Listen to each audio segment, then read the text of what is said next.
Mata Chadi Ahankar.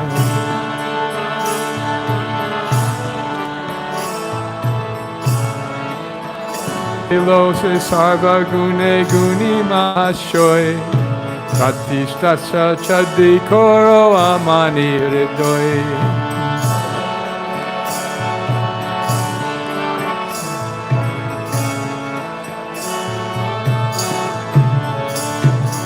Krishna Adhishtana Sarva Jive Jani Swadha Koro Bisamana Sabde Adare Sarvada.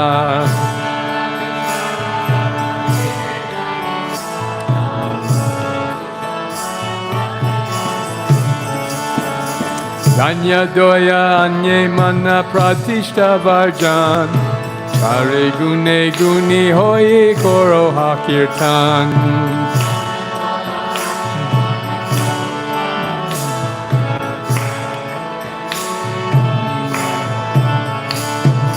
Bhakati Vinoda Kandi Bole Prabhu Pai Ino Adhikara Kabedi Behe Amai.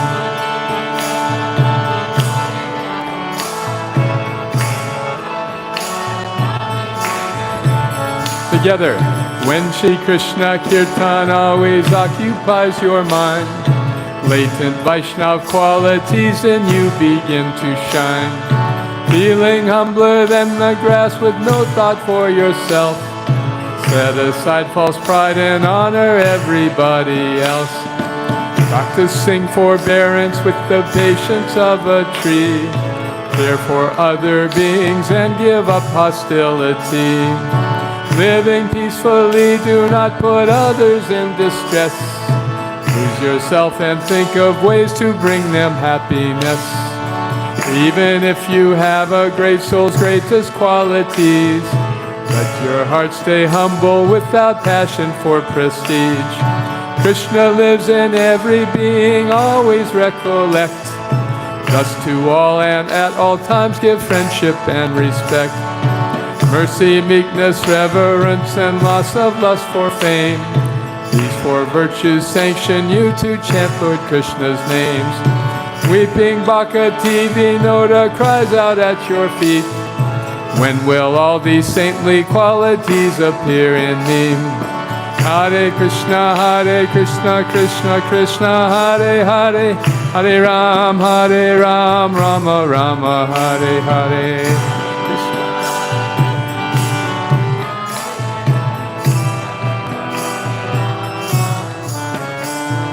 Hare Krishna, Krishna Krishna, Hare Hare, Hare Ram, Rama Rama, Hare Hare.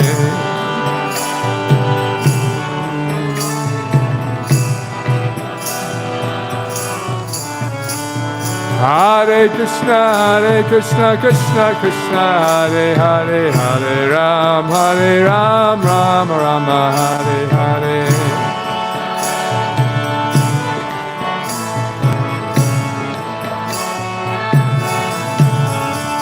Hare Krishna, Krishna Krishna, Hare Hare, Hare Ram, Rama Rama, Hare Hare.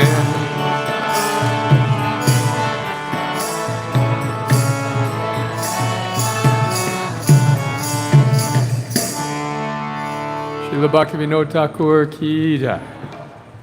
Sri Harinam Prabhu ki jai. Om Namo Bhagavate. Oh, before we start, we have a book.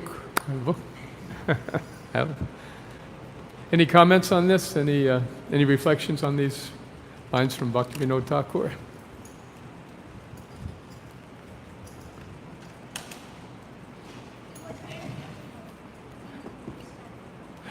Easy to understand. Yes.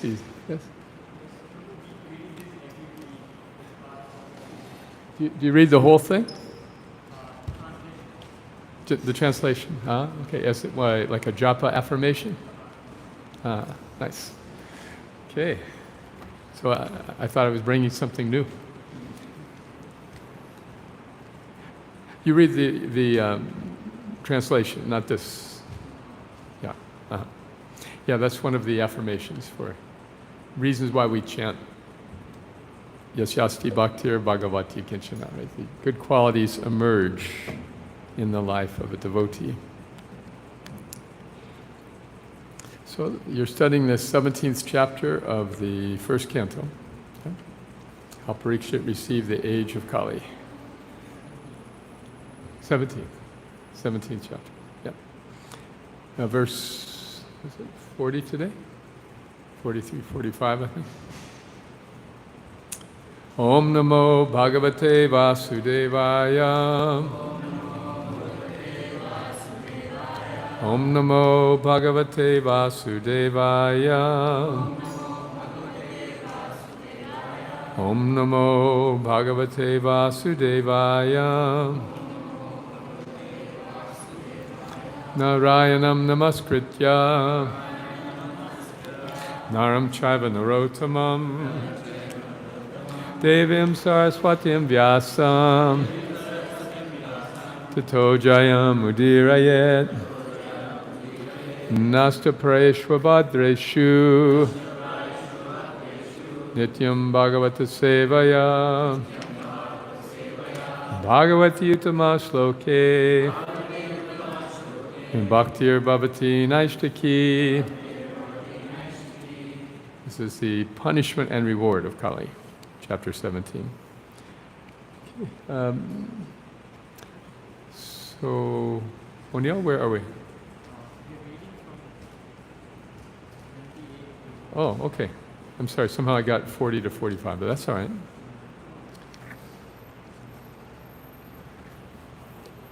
Okay.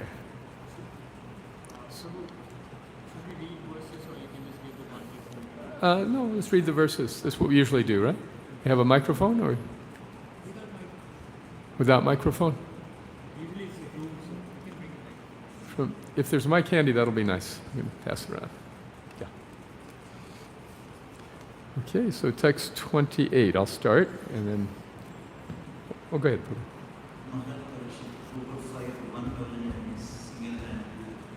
Thus pacify the personality of religion on the earth. Then he took up his sharp sword to kill the personality of Kali, who is cause of all religion. Text 29. When the personality of Kali understood that the king was willing to kill him, he at once abandoned the dress of the king and, under pressure of fear, completely surrendered to him, bowing his head. Go ahead, that's all right. I mean, we'll work our way over. Text 30. Maharaj Parikshit, who was qualified to accept surrender and worthy of being sung in history, did not kill the poor son and fallen Kali, but smiled compassionately for he was kind to the poor. The king thus said, "We have inherited the fame of Arjuna. Therefore, since you have surrendered yourself to folded hands, you need not fear for your life. But you cannot remain in my kingdom, for you are the friend of your religion." If the personality of Kali, a religion, is allowed to act as a man-god or an executive head, certainly irreligious principles like greed, falsehood, robbery, incivility, treachery, misfortune, cheating, quarrel, and vanity will abound. Therefore, O friend of the religion, you do not deserve to remain in a place where experts perform sacrifices according to truth and religious principles, for the satisfaction of the Supreme Personality of Godhead. In all sacrificial ceremonies, although sometimes a demigod is worshipped, the Supreme Personality of Godhead is worshipped because he is the super soul of everyone and exists both inside and outside like the air. Thus, it is he only who awards all welfare to the worshipper. Okay. Monil, when do we stop? At 40?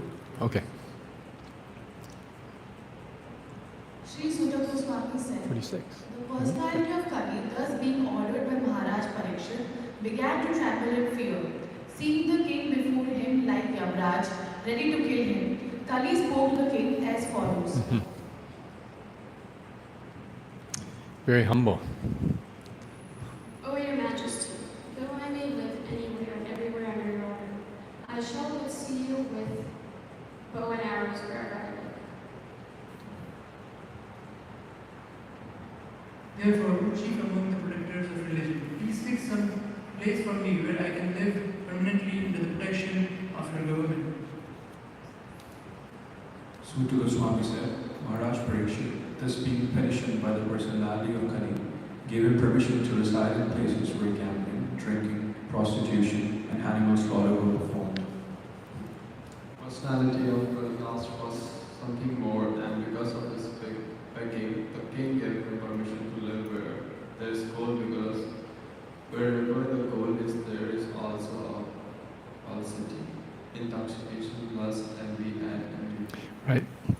And Kali was very clever. He knew that there was no place where the first four items existed. So he said, you got to give me one more. Okay, next. Thus, the personality of Kali, by the directions of Maharaj Parikshit, the son of Uttara, was allowed to live in those five places.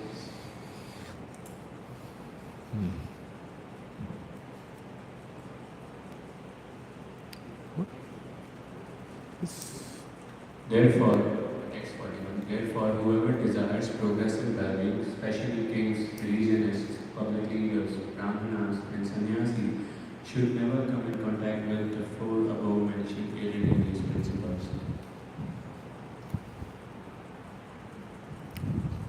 Thereafter, the king re-established the lost legs of the personality of religion, the bull, and by encouraging activities, he sufficiently improved the condition of the earth.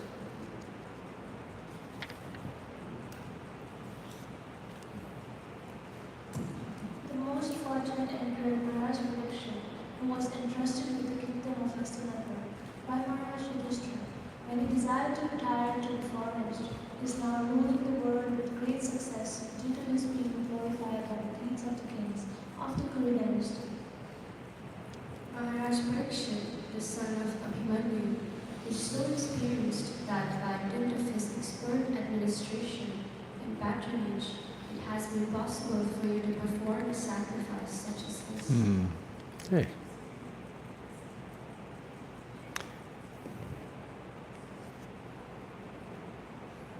So who is he addressing here? The sages at Naimisharanya? Is that it? It's a Sutu Uvacha. Yes. So Sutta Goswami is saying it is possible for you to perform a sacrifice such as this because of Maharaj Parikshit. Therefore, this past event is very relevant to the immediate moment. Okay. So, okay, text 42 then. Is that focus text today. Prishyasya nastam strin padan tapasocham dayamiti pratisandada avasya ashvasya mahimcha samavardayat Rishyasya nashtam strin padan tapashocham dayamiti pratisandada ashvasya mahimcha samavardhayat. Please chant. Oh, how do we do? Men do one, ladies do one? Okay, please, that's so nice. Gentlemen, first line, right?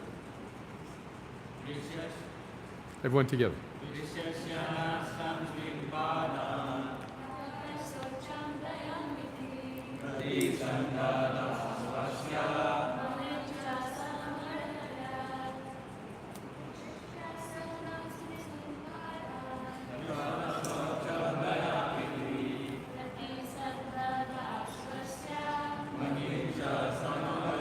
That's such a Bhakti Marg Swami way of doing things. So creative. Okay. And say the synonyms together, please. Vrishasya, of the bull, the personality of religion. Nashtan, lost. Trin, 3. Padan, legs. Tapa, austerity. Shaucham, cleanliness. Dayam, mercy. Iti, thus. Pratisandade, re-established. Ashvasya, by encouraging activities. Mahim, the earth. Cha, and Samvardhayat, perfectly improved. Translation and purport by Srila Prabhupada. Thereafter, the king re-established the lost legs of the personality of religion, the bull, and by encouraging activities, he sufficiently improved the condition of the earth. Let's say together. Thereafter, the king re-established, together please. Thereafter, the king re-established the lost legs of the personality of religion, the bull, and by encouraging activities, he sufficiently improved the condition of the earth. Whoever has the mic, please go ahead. Designating particular places for the personality of Kali, Maharaj Parikshit practically cheated Kali. In the presence of Kali, Dharma, in the shape of a bull, and the earth, in the shape of a cow, he could actually estimate the general condition of his kingdom, and therefore he at once took proper steps to establish the legs of the bull, namely austerity, plainness, and mercy. And for the general benefit of the people of the world, he saw that the gold stock might be employed for stabilization. Gold is certainly a generator of falsity, intoxication, prostitution, enmity, and violence, but under the guidance of a proper king or public leader, or a brahmana or sannyasi, the same gold can be properly utilized to establish the lost legs of the gold, the personality of religion. Maharaj Parikshit, therefore, like his grandfather Arjuna, collected all illicit gold kept for the propensities of Kali and employed it in the Sankirtana Yajna as per the instructions of the Srimad Bhagavatam. As we have suggested before, one's accumulated wealth may be divided into three parts for distribution, namely 50% for the service of the Lord, 25% for the family members, and 25% for personal necessities. Spending 50% for the service of the Lord or for propagation of spiritual knowledge in society by way of the Sankirtan Yajna is the maximum display of human mercy.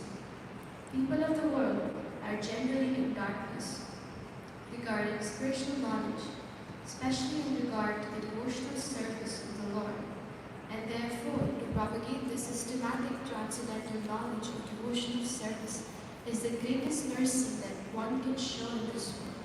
When everyone is taught to sacrifice 50% of his accumulated gold for the Lord's service, certainly austerity, cleanliness, and mercy automatically ensue, and thus the lost legs of the personality of religion are automatically established.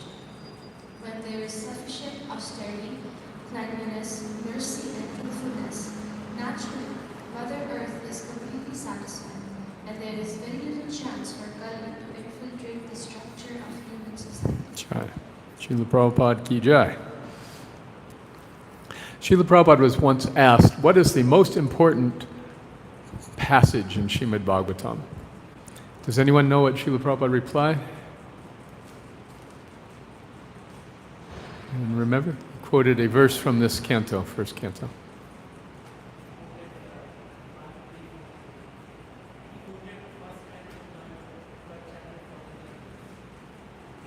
In the second chapter, Dharmasya hyapavargasya narta utai upakalpate nartasya dharmakantasya kamalabhaya hi smrita. This means that spiritual life should never be performed for economic development. And if in the course of your spiritual journey you achieve economic development, you should never use it for satisfying the senses. So he considered this so important, this was the first thing that came to mind. This relationship between money and spirituality is being discussed in this section. First of all, the principles of religion. the legs of the bull. This truthfulness, compassion, cleanliness, and austerity. These are not dogmatic religious principles, are they? These are non-sectarian, these are foundational, like for good society, principles of a good society. In a good society, people are clean. My family visiting from the States was remarking how clean Toronto appeared compared to cities in America. Can you believe that? So, cleanliness is a sign of culture. Austerity is a sign of culture. In modern terms, that would be like reducing our carbon footprint, taking the minimum necessary, making the minimum impact on the environment. Honesty, one great philosopher said, if you always tell the truth, you'll never have to remember what you said.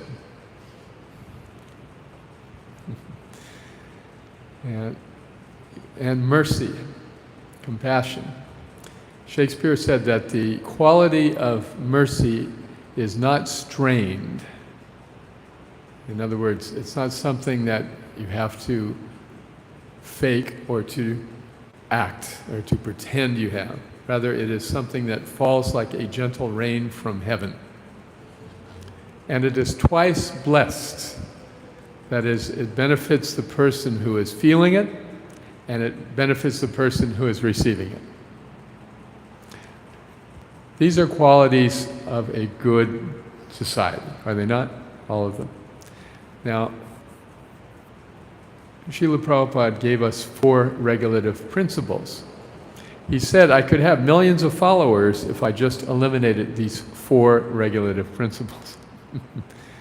But then there's no culture of the mode of goodness, and therefore there's no true opportunity to enter into the spiritual realm. So the 4 regulative principles are connected to these 4 legs of Dharma. Srila Prabhupada connects them in 2 different ways, so we just briefly explain both. Cleanliness is connected with illicit sex. Cleanliness is destroyed when people are not chaste, when they're promiscuous, when they look at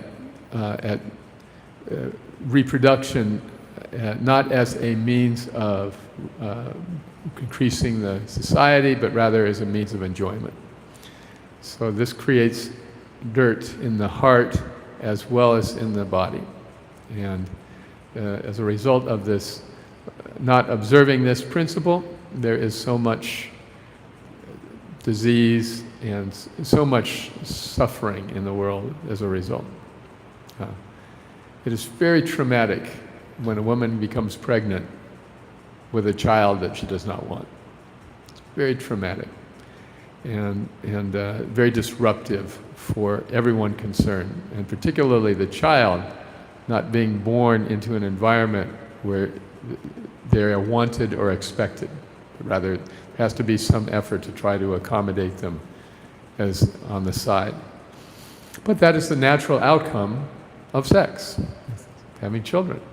Sometimes people say that, well, sex is natural. And they're right, it is natural. And having children is also natural. Right? What is unnatural is having sex but trying to prevent pregnancy. And condoms do not grow on trees, as Sridananda Maharaj writes in the 11th canto. So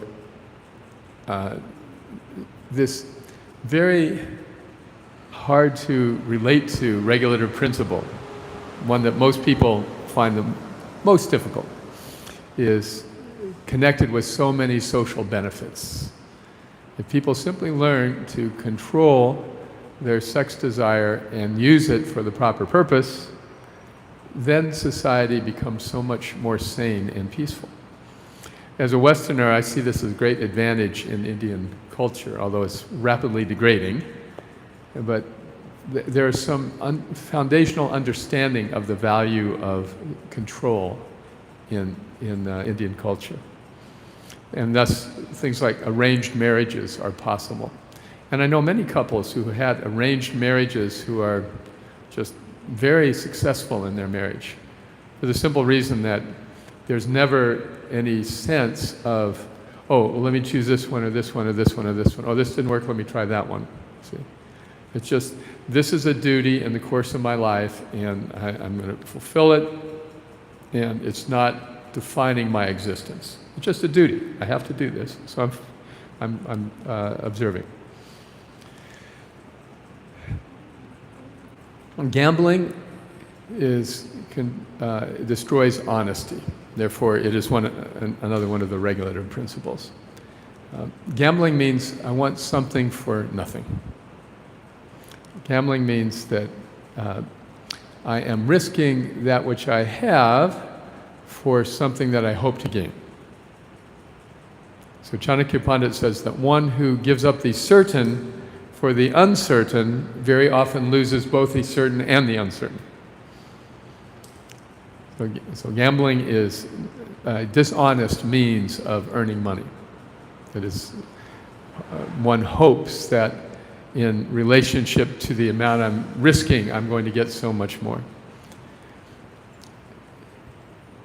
Sometimes people come to the temple, or they approach God in this way, that let me give a little donation and then I will get so much back. And this is the mentality of the gambler. There's no devotion, it's rather, let me see what I can get for myself. We'll get to money in a moment, but anyway, this is the reason we have no gambling. So then there's no intoxication and no meat eating, and these are sometimes alternated. So meat eating is associated obviously with compassion. Obviously, if one had to kill the animals that one was eating, most people would not eat meat at all. They actually had to kill them. So the animal is conscious, it is not wanting to die, it is protesting, and yet to ignore all that and kill it anyway just requires a certain deadening of the human spirit, a certain effort to dull one's sensitivities. On the other hand, meat eating is also said to destroy austerity, especially for, again, in Indian culture, everywhere you see veg, non-veg, right? So I always get this sense of, little subtle sense of guilt for the non-veg people. They have to say non-veg, because they're recognizing that it shouldn't be veg, but we're doing it anyway because we want to make money.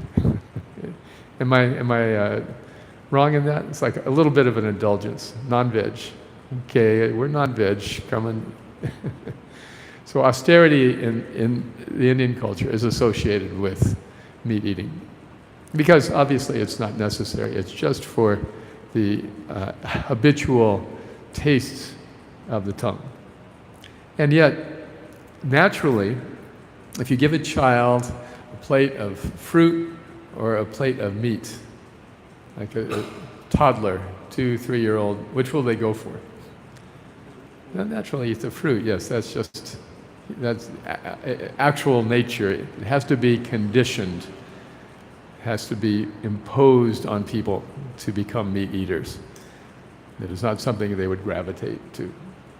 So, meat eating and intoxication are both applicable to both austerity and mercy. Generally, we would think about intoxication. Okay, I'm going to stop smoking, I'm going to stop drinking. This is an austerity. But it is also connected with compassion, because a person who is pursuing intoxication has no thought for anyone else. The classic trope would be the alcoholic father who spends a paycheck on alcohol and doesn't provide for the family. See? So in this way, the mercy is destroyed both by meat eating and by intoxication. These are not spiritual principles. They are human principles. They're just basic things that are good for society. And so implementing them is not this lofty spiritual goal, it's just a pre-qualification to enter spiritual life. And yet, they are seen as so austere and so extreme. My father never liked my involvement in Krishna consciousness. And when I visit him, he used to say, "Can you do this? Can you do that?" You know, like as if I'm doing all of these things. So with my teeth clenched, they're so difficult. But once you get acclimated to the four regulative principles, they're just common sense. And you feel so much better, and you relate to others so much better, and you become a better version of yourself. So there's no difficulty once the conditioning is kind of allowed to atrophy. Maharaj Parikshit here is just enabling the personality of religion to get back on his feet. This section just before this, one of my very favorite sections of Srimad Bhagavatam, where Maharaj Parikshit, I'm sure you've been discussing this, how Maharaj Parikshit says to the bull, "Who is doing this to you?" It's not like he needs a crime scene investigation. You know, he came on Kali beating the bull. He saw the bull hurt. He caught him red-handed. And yet he says to the bull, who is doing this to you? So it's such a strange question, huh? And of course, Maharaj Parikshit's question is answered in the most ambiguous way possible. Would you remember some of the things that the bull said? "Who's doing this to you?" And the bull said what? You just read this, right? It's a natural event in the course of time. Why else would one be suffering? Huh? Obviously. Because of my own karma? Yeah? Any other ideas? Why do we suffer? Why is the bull suffering? The planets? The demigods? Or no one can explain. Who can explain the suffering? So he said, so in light of all of these possibilities, who do you think is hitting me? Such a nice section. And Maharaj Parikshit appreciated this answer very much. You know, I think if it had been you or me being beaten there, we probably would have picked up our one remaining leg and said, "It was him, it's him." But he refused to blame the person who was the immediate cause of his suffering. Why? Why does he say he refused to do that? Anyone remember? Yeah? We were reading it yesterday. Prabhupada writes in Prabhupada that a Krishna conscious person who doesn't. We have the mic? Could we have the mic? Yeah. Please. We were reading this yesterday. Prabhupada says that a Krishna conscious person never thinks that someone is harming him directly. You know, he sees everything indirectly and has mercy of Supreme Lord or more factors. It's coming from Krishna ultimately, yes? Yes, so the immediate agent is not blamed. There was a very nice devotee, Canadian devotee by the name of Peter Burwash, who was a famous athlete here in Canada, a tennis player. Became one of the better tennis players in the world. So he took an interest in Krishna consciousness. He was reading Prabhupada's books. Yeah, he was just starting out his career, so he became a life member and he gave $1,000. And that was a very big amount of money for him to give at that time. So he gave it to the local temple president, became a life member, and then the next day the temple president took the money and left. And Peter was quite upset about it. So he went to see Srila Prabhupada and told him what had happened. So Prabhupada told him something. He said that remain the cornerstone of his spiritual life for the next 50 years. Anyone, you know what he said? He said, do not blame the agent of your karma. Do not blame the agent of your karma. So this is a course of action that goes against our natural instinct. We want to blame the immediate cause of our suffering. But Prabhupada's instruction, don't blame the agent of your karma. Our karma comes to us through an agent. Just like an order from Amazon comes to us through an agent, through the delivery man. So the delivery man brings you the order, but you have the wrong color. Wait a minute, this is not what I ordered. I don't want this. This is wrong. Why have you done this to me? And the delivery man said, I just work here. I just brought you. Don't blame me. You ordered it. I delivered it. So I'm just the agent. In the same way, when somebody is apparently hurting us, we have this very strong propensity to blame them and to blame our suffering on them. So what we learn from the bull is that, actually, sorry to talk about what I was getting at, is that the bull says that or Parikshit Maharaj rather says, you are the personality of religion because you understand that if someone blames the agent of their suffering, then they descend to the same level as that person. They share in the karmic reaction. If somebody is hurting us and we blame them, then we both get the karma. But if somebody is hurting us, we say, okay, Krishna is bringing this to me, then there is no karma for us. So this beautiful section of the Bhagavatam leads us to this. So now the bull's position as Dharma is perfectly established. This is what Parikshit says to him after hearing how he refused to blame the agent of his karma. Okay, you are the personality of religion. So he went about restoring his damaged legs of austerity, compassion, and cleanliness. Only the leg of honesty had remained a little bit. So then, Kali asks, very cleverly, you tell me I can stay where these things are going on in your kingdom, illicit sex, gambling, intoxication, and eating. You tell me I can stay wherever that's happening, but it's not happening anywhere in your kingdom. You were such a good king that none of these things were happening. So, where will I stay? Kali is very intelligent, right? He's very adept at negotiating and finding the weak spot. Since these things were not happening anywhere in the kingdom of Maharaj Parikshit, he'd have nowhere to stay. So indirectly, he's saying, hey, Your Majesty, you're not really giving me a straight answer here. So then Maharaj Parikshit makes this further concession. All right, wherever gold is being hoarded, you can stay there. Kali says, okay, good. And that will be fine. But then Maharaj Parikshit immediately began to round up all of the gold in his kingdom and make sure that that gold was used for the purpose of sacrifice. So this is the purpose, the actual purpose of money, just like the actual purpose of sex is reproduction. The actual purpose of money is to use it in the service of Krishna.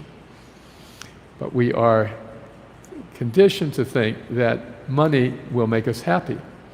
I have a friend who comes from a very wealthy family, and his whole life he's been very, very wealthy.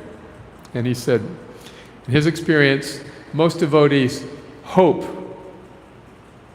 that money doesn't make you happy. We hear it, and we hope that's true. He said, but people with money know that money doesn't make you happy. In fact, money in reserve is the cause, Prabhupada writes, of anxiety and stress. Protect it, got to make it grow, I got to make it work for me. It's just a burden, actually. This is why Prabhupada's economic formula for his temples in the early days was, whatever you collect, you spend it immediately for Krishna. There was an impersonalist sadhu who was known for, and whenever people offered him money, he would, no, I don't touch, I don't accept. Prabhupada laughed and he said, you bring us money, he said, we'll bring a wheelbarrow, give us more. And then we'll take it, we'll spend it all for Krishna, and then we'll come back the next day, please fill it up again. So this is the question that I like to explore just in our last few minutes here. What is this relationship between money and spirituality? So money, like anything else, can be used in Krishna service, but it can be the residence of Kali if we misuse it. So how do we reconcile this? There's a story about three ministers. They were comparing their means for supporting themselves and supporting their church at the same time. So in the Christian church, every Sunday they pass around the collection plate. So one of them said, well, I have a very simple formula. Every Sunday, whatever's in the collection plate, 50% I use for the Lord and 50% for me. And the other one said, I have a slightly different system. After the service, I go back in my office, there's a line on the floor. I take the collection plate, turn it over, whatever falls on this side is for the Lord, whatever falls on this side is for me. Third one says, I have a little different system. After the service is over, I go up to the pulpit, the church is empty, I take the collection plate, I throw it in the air, the Lord takes whatever He wants. So, Dharma should never be performed for the sake of earning money. And yet, we need money to function in this society. This is one of the great benefits of the Varnashram system. There's only one category of people, really of the 8 possible combinations, that are really charged with earning money, right? It's the Vaishyas. And the Vaishyas are Grihastas. So the Grihastha Vaishyas are kind of the economic engine for the whole society. They give taxes to the Kshatriyas, and the Kshatriyas distribute them for the benefit of the society under the guidance of the Brahmins. The Brahmins are uncorruptible. They cannot be bought. Dana pratigraha, they can receive charity, but they also give charity. So the generation of money is restricted to that particular order. It is not meant for anyone else. And people who have the propensity towards earning money are encouraged to do so, but not for the sake of accumulating so much. So in the Golden Age, when Varnashram was enacted, the Brahmins were ultimate head of society, and they would guide the Kshatriyas, who would collect from the Vaishyas and provide for the Shudras. Then, over time, the monarchies became very powerful and really supplanted the leadership of the Brahmins. And the Brahmins became very corrupted and untrustworthy. So the monarchies, sort of the Middle Ages, they were ruled, all the countries were ruled by kings. Kings ruled by divine right. Everything in the kingdom was considered their property. They were ordained by God to rule. And they would take or not take direction from the priest as it suited them. For example, Henry VIII in England. England was a Catholic country, and Henry VIII was brought up as a Catholic. But he wanted to divorce one wife and marry another, and this was not allowed in the Catholic Church. So he said, all right, I'll start my own religion. This is the Church of England, Anglican, and in our part of the world it's the Episcopalian Church. But it was founded for that reason, because he did not want to listen to the priests anymore in Rome. So he started his whole religion. So monarchies ruled, that's government by the Kshatriyas. And then in the 1700s, there's rebellion in France and America. There's now establishment of democracy. And democracy is meant to be giving everybody a chance to earn freely, honestly, and by the dint of their own efforts. It's a chance, it's an opportunity. So one is not consigned to be a serf working for the Lord.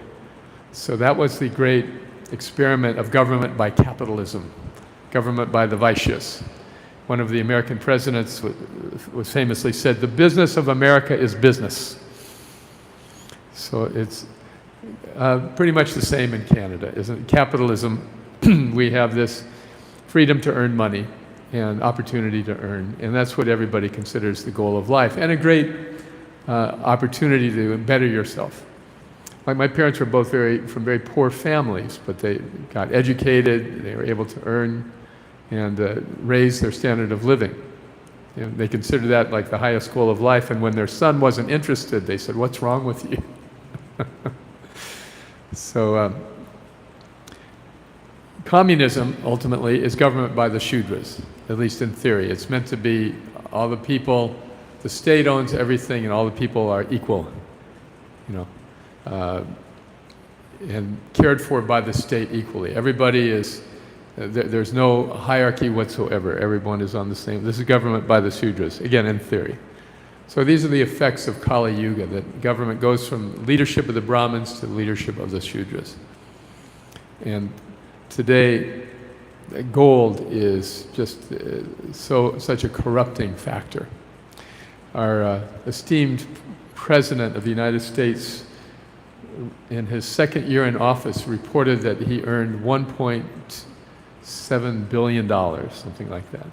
That was his tax return, $1.7 billion. Can you imagine? A billion is $1,000 million in 1 year, almost 2,000. This is because, as president, he can manipulate things for his own profit, which he does very, very honestly, very freely. Like he'll make some profound address. The president said, "This company is really good. Everybody should appreciate this company." Not telling anyone that the day before he bought so many shares in that company. But he actually does these kind of things. He does it very openly. So, yes, the opposite of caring and fulfilling one's duty in any capacity of life is pursuing money. So having this dharmasya hyapavargasa, having the right balance of finance in our lives is super important. We need enough to function, particularly brahmacharis. Brahmacharis should not have bank accounts. Brahmacharis, I mean in the strictest sense, they don't have separate accounts, don't have separate money. This is the business of grihastas. My friend Sesha Prabhu and I, when we were brahmacharis, went to a conference of religious scholars and sold some books. And then we were driving our van back through the desert to Los Angeles, and the van broke down. And so neither of us had any money. We didn't have credit cards. We were brahmacharis. We don't have anything. So we begged the garage owner to please fix our car. And he said, "All right, I'll fix it if you clean up all the trash on our 3-acre property here." So we spent the whole day out in the hot sun in the desert picking up trash. And then he fixed the car and we were off. And then somewhere down the line we both realized, wait a minute, we just sold books. We had money sitting in the van, but it wasn't our money. That was not our money. That's Krishna's money. That's Prabhupada's money. And it did not even cross our minds. That's how devoted and dumb we were. But this is the idea that our relationship with money, and whatever our particular situation may be, people have different situations, so it's not black and white. But attachment to money is a place where Kali exists. If we put money before relationships, that's Kali Yuga. If we think, okay, well, my real security will lie in my financial development, this is Kali. You know, Krishna provides what we need. Tesham nitya viyuktanam yogakshema vahamyaham. Krishna will provide what we need. It is not necessary to say, okay, I'm just going to count on Krishna to give me all my money and take care of me. No, we have to have a plan, and we have to see opportunities as they come up, and then we have to do our duties. I mean, Arjuna was not just sitting back and letting Krishna do all the fighting.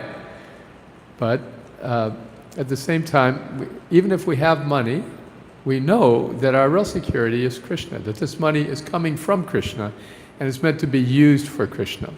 So one last point, and then we'll have some discussion if you like. In this purport, Prabhupada says 50%. And this for the householder is like, oh yeah, right, in our society. Householder is going to give 50%. So as a householder, I raised 3 children. My wife and I raised them on fumes.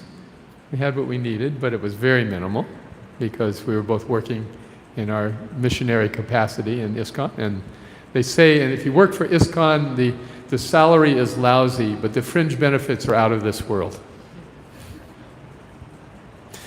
So I mention that because we had this experience that we had, by depending on Krishna, we just had enough. And at the same time, we did not have any other marketable skills that we could have used to make money. We had both just started our lives in ISKCON, in our adult lives, and that's all we knew. So if you have skills, then you use them for Krishna service. That's all right. If you have the ability to earn in a better way, then you do that. If you are able to work in the mission, that's also very nice. But we recognize now that people should be able to, who want to give their lives to serving the mission of Chaitanya Mahaprabhu, they should be cared for. They should be able to have a responsible life. And this is not a violation of that verse, dharmasya hyapa vargasya, but rather it is just a practical application. We need people to manage temples and to print books and to lead and organize and fight legal battles, etc., etc. We need people who will dedicate their lives to the mission. Therefore, those people should be supported. They should have the ability to focus entirely and not think, okay, well, I give whatever little time I can volunteer, but I really have to do my work over here. We used to think, my wife and I, in our generation, Prabhupada disciples, we all thought, okay, we're just going to be missionaries forever. But most people are actually not cut out for that. And if we look at any church, in any religious community, we'll see that there typically be 1 or 2 religious professionals, and the other people are congregational members, right? So, this 50% rule, if we consider 50% of our time, that also counts. If we've given 50% of our lives, that also counts. If we're giving 50% of our income after meeting our necessary expenses, that's very nice, okay? But just to immediately give 50% off the top, if somebody's very wealthy, they can do that. If they're not, they can do it in these other ways. Just wanted to say this very practical thing. And with that, we'll open it up. Any discussion, reflections, corrections, objections? Okay. Ishan Prabhu.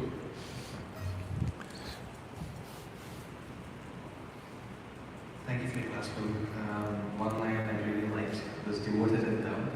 It's, I think, the tagline for every devotee.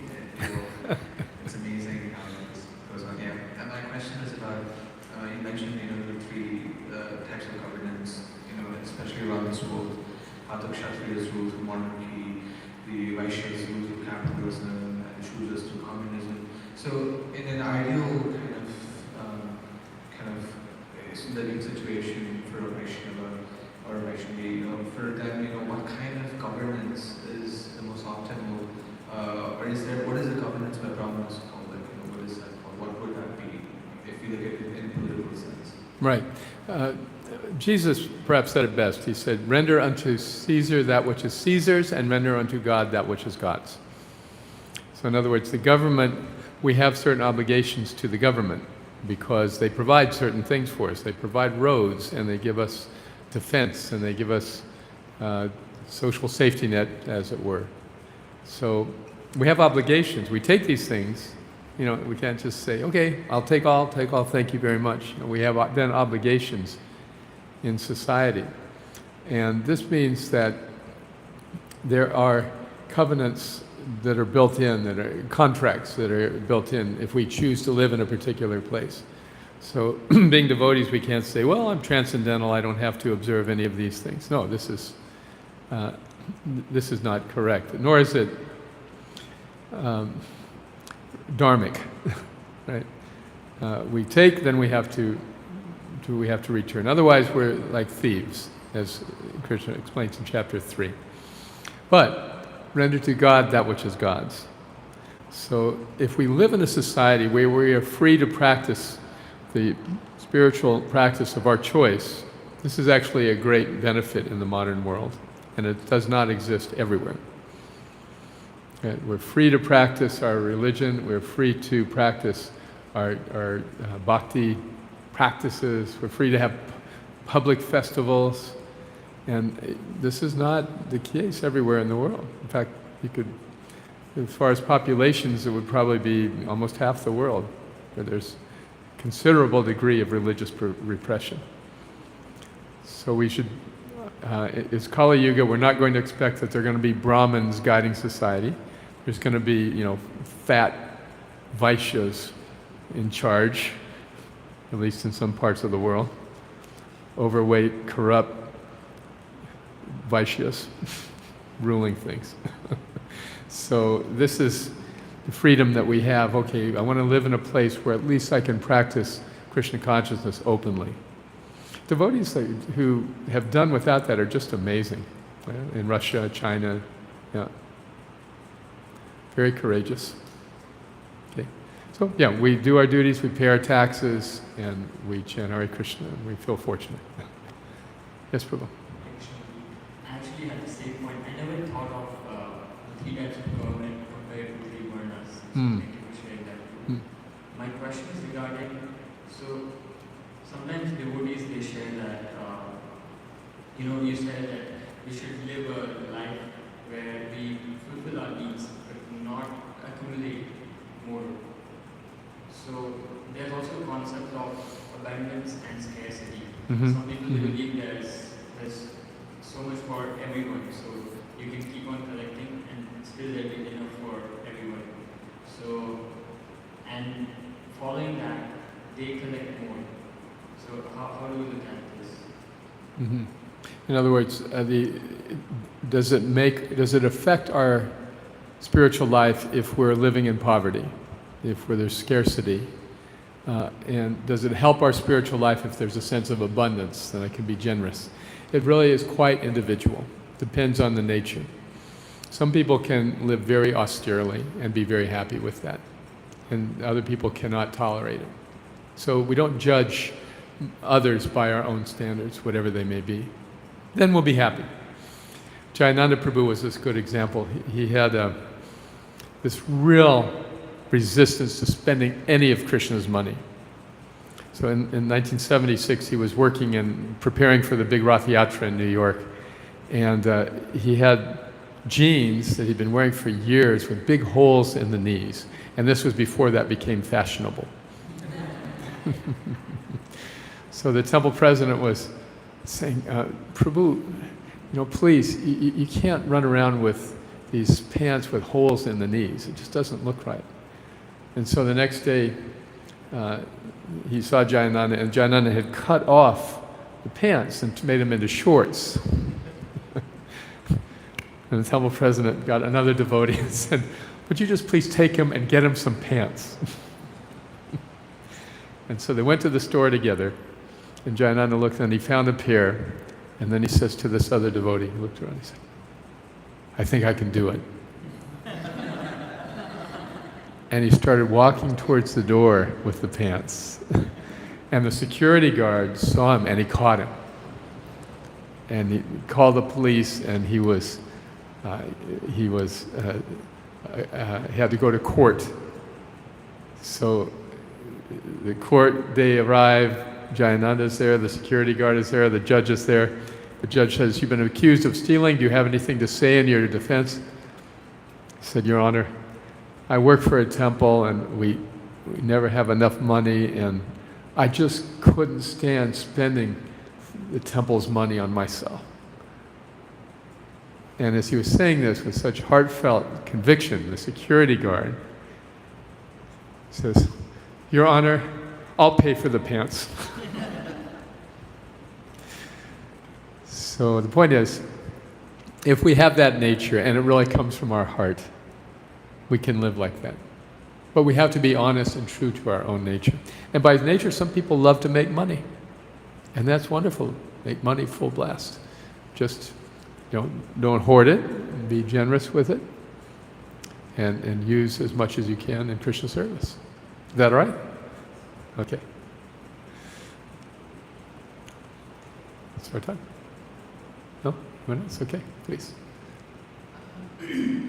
Off topic, maybe whenever you come to talk about sleeping early and waking up early, so after you go, I become that I do that maybe for 1 month. So maybe again I need some encouragement. Oh.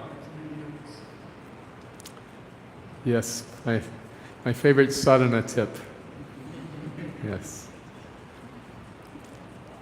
It is said that it is good karma when you are hungry at mealtime. And similarly, it's good karma when you are tired when the sun goes down. So the body adjusts to our circadian rhythm, is called, when we adjust to natural rising and setting of the sunlight.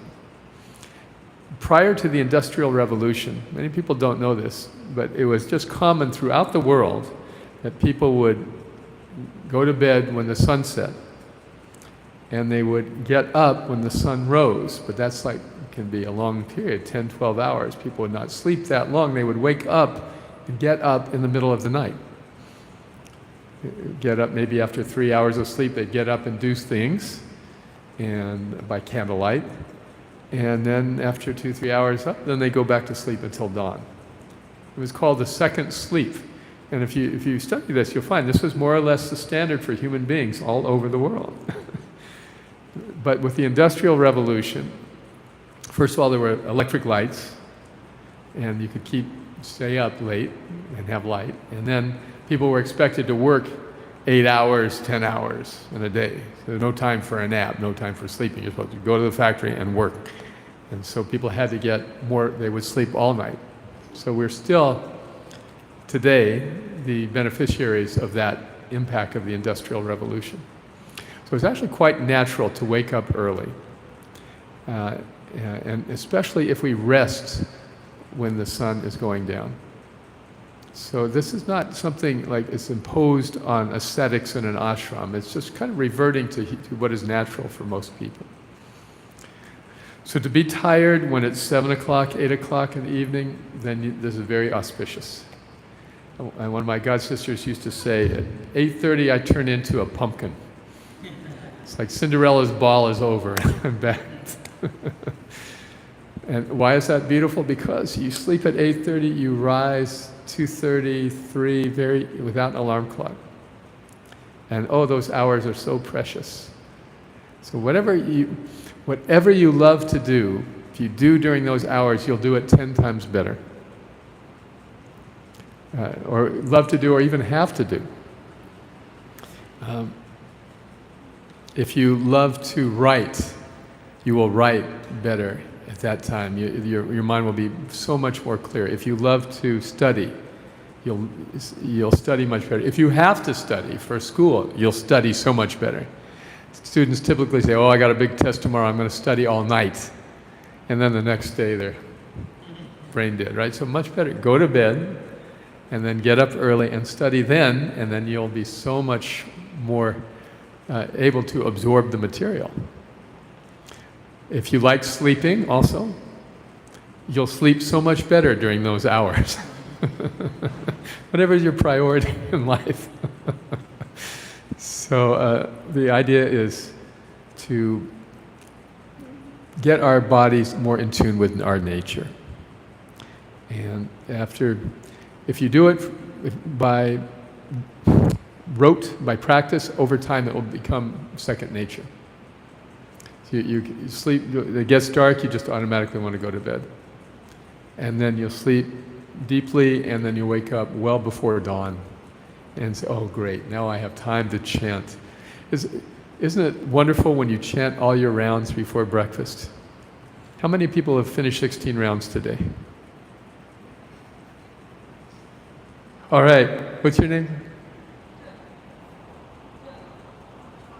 Joy. How do you feel, Joy? A little sleepy, but very good.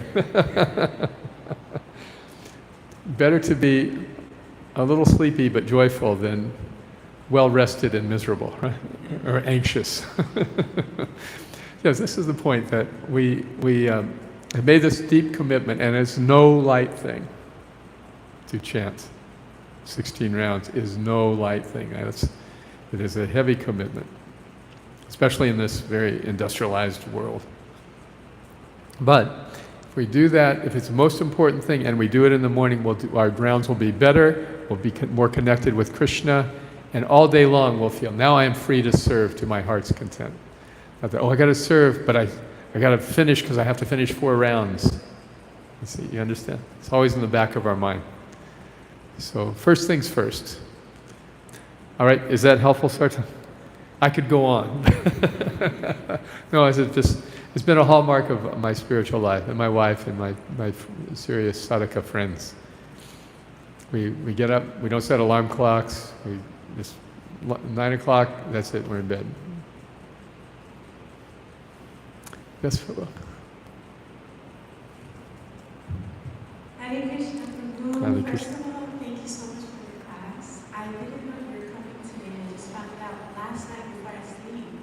Ah. And I really missed you. Thank you so much for visiting us. Mm-hmm. So my question is a bit off topic as well, but you just mentioned it. How would I understand the difference between intuition and anxiety? Intuition and anxiety, right. Anxiety is unpleasant. Intuition is stimulating. Okay. Anxiety is based on projecting something negative in the future. Okay, and I'm not going to be sexist in saying this, but I've been, as a married man for 44 years, I can say from experience, women are very empowered to be able to do this, to project negative things and then worry about it. Is this resonating? Yeah? Oh, yes.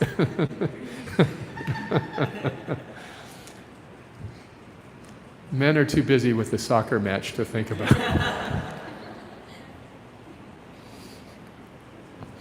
So when we are projecting negativity for the future, it's actually natural for women, because women have the nesting instinct, the preservation instinct for children. So, I have to be aware of possible dangers. See? But it is the impact of the mode of passion. Why? Because passion is looking ahead. Ignorance is looking behind, lamenting what we can't change, what has already happened. But goodness is being in the moment. Okay? So if at least we can recognize this is the mode of passion. Now, intuition, on the other hand, intuition is something that we sense and we stimulate. And this, again, women have a stronger ability for intuition. There is a saying that men don't have a clue. Have you ever heard this saying? So women understand things intuitively that men are often oblivious to. And there are physiological reasons for this, having to do with the dominant side of the brain. Men have a dominant left hemisphere, I believe, which is the abstract, the rational, the philosophical. And so men tend to be more disconnected with emotions, whereas women are very highly connected with emotion, because, again, this is the role of the woman in society, to care for the child. How is the child feeling? What does the child need? The intuitive response is necessary. So intuition should be explored, if we're not talking about child rearing. But if we have an intuition that something might be the case, or somebody might be feeling something, or something's going to happen, it can be explored. It can be explored objectively by, I have an intuition, I have a sense that maybe you're thinking this or thinking that. It's just my intuition, I may be wrong. What are you actually feeling? You see, like that. Or I have an intuition that something bad is going to happen. What are some things that might be, well, that's more like anxiety. But, I have an intuition, something's about to happen. What do you think? Don't try to verify it with other people. Share it. Okay? And it can be stimulating. Intuition can be stimulating. Okay? All right, anything else? Time to stop? One last question. We have time, Monia? It's okay?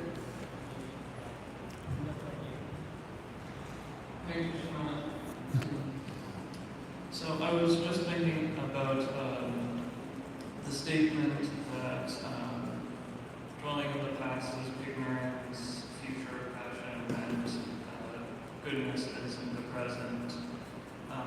I've heard this from some devotees before, and I find it like it's something that sticks in my mind because my major in university that I'm studying is actually history.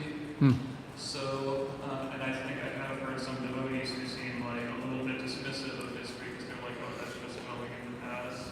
So I wanted to ask you, like, how to use this field of history, this field of knowledge, in a more scientific way. Yes, well, knowledge, acquiring knowledge is not ignorant, it is brahminical, that's sattvic. To learn, jnanam vijnanam astikyam, brahma karma svabhavajam. So acquiring knowledge, even of history, is sattvic. Excuse me. For example, Dronacharya was expert in military arts. He was a Brahmin, but he knew this science very well. Vyasadeva wrote down the histories so that we would have them. He didn't write them for exercise, he wrote them for our benefit, right? So to study history is a sattvic thing to do. What we're talking about, the past, is more lamenting things in our own lives or things that happen to us and like talking about them incessantly and dwelling on them. This is the mode of ignorance. Like, this happened, I can't change it, but it happened, so let me go forward from here. More personal history, I would, in summary, say, okay? But the objective study of history, it's very valuable. Okay? Okay. Anything else? All right. So, Srila Prabhupada ki jai. Srimad Bhagavatam ki jai. Srila Bhaktivinoda Thakur ki jai.